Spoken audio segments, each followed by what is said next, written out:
O da indi reyting xətrinə, bəli, zaman-zaman mənim də qəlbimə dəyib. Amma mən düşünürəm ki, Zaur potensialını yönəltsin maarifləndirici verilişlərə. Zaur Nəboğlu bəzilərindən fərqli olaraq çox potensiallı, çox savadlı dostlar. Deyir o, nəyi deyir, neyinə haqqına girmə, belə bir misal var, bilməm, yadımdan çıxıb indi. Söz-söhbətimiz olsa da, mən gərək olanı deyim də, arada kommentləri də oxuyacağım. Burada umaç, bu umaç halvasıdır. Tər halvasını nənəm də pişirir. Tər halvası çox rahatdır. Umaç halvasında potensiallıdır, savadlıdır, efirə də yaraşır. Boylu, buxunlu, əsl Azərbaycan kişisinin siması var Zaur Nəboğlu'nda. Mən heç vaxtı haqqı qoyma, haqqı danışmaram dostlar.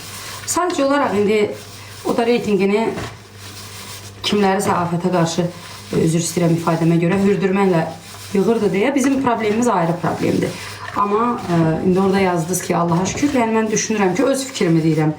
Zaurun potensialı başqa janrlı, başqa növlü verilişlərdə özün daha da doğrulur.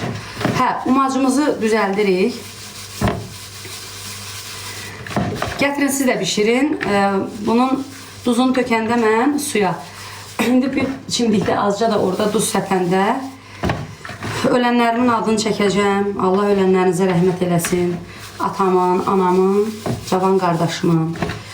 Hərdən də bəziləri yazırsınız ki, filan kəs yetim qızdır, filan kəsə sən güzəşt elə məsələn də. Deyirəm, yetim dediyinizin, məsələn, olur da zaman-zaman o qədər valideynlərini itirən insanlar var ki, bir anası ölübsə, mənim anam da ölüb, atam da ölüb, qardaşım da ölüb. Mən bir dəfə çıxıb ölənlərimlə reyting tutmadım. Heç vaxt ağlamağı sevmirəm. Ağlamağımı gedərəm, tək ağlayaram.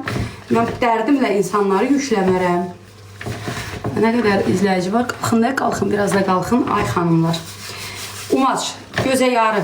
Eşək undan umaç düzəldirsiniz. Sonra bu umacı süzgəçdən keçirəcəm ki, hamısını